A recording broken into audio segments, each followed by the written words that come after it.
ನಾನು ಆ್ಯಕ್ಚುಲಿ ತಮ್ಮ ಅಂತ ನೋಡೋದಿಲ್ಲ ಸರ್. ಸ್ಕ್ರೀನಿಗೆ ಯಾವನೇ ಬಂದರೂ ನಾನು ದುಶ್ಮನ್ ಥರನೇ ನೋಡ್ತೀನಿ ನಾನು. ದರ್ಶನ್ ಸರ್ ಯಾವತ್ತಾದ್ರೂ ಮಗನಿಗೆ ಡೈಪರ್ ಚೇಂಜ್ ಮಾಡಿದಾರ ಅಂತ ಹೇಳಿ? ಠಿಕಾನೆ ತೊಳ್ದಿದ್ದೀನಿ ಸ್ವಾಮಿ. ಒಂದು 10 ನಿಮಿಷ ಅದು ಓಕೆ ಅಲ್ಲ? ನೋ ಪ್ರಾಬ್ಲಮ್ ಅಲ್ಲ? ಫುಲ್ ಇವತ್ತೆಲ್ಲ ಇದೆ ಅಲ್ಲ ಸರ್? ನೀವು ಇಂಡಸ್ಟ್ರಿಗೆ ತಗೊಂಡ್ಬರೋದು ಸರ್, ಇದೊಳ್ಳೆ ಸರ್ ಐತಲ್ಲ ಸರ್. ನಾವು ಹೋದ್ಮೇಲೆ ನಮ್ದೊಂದು ಬ್ರ್ಯಾಂಡ್ ಅಂತೂ ಬೇಕೇ ಬೇಕಲ್ಲ ಸರ್. ಬಂದೇ ಹೇಳ್ತೀನಿ, ಬೇಜಾರು ಮಾಡ್ಕೋಬೇಡ್ರಿ.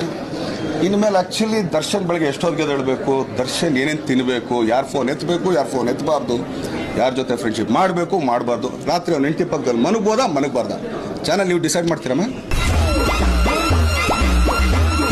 ನಾನು ಈಗಲೇ ಹೇಳ್ಬಿಡ್ತೀನಣ್ಣ, ನನ್ನಂತ ಕಚಡ ನನ್ನ ಮಗ ಇನ್ನೊಬ್ಬ ಹುಡ್ಕೋಕ್ಕಾಗಲ್ಲ.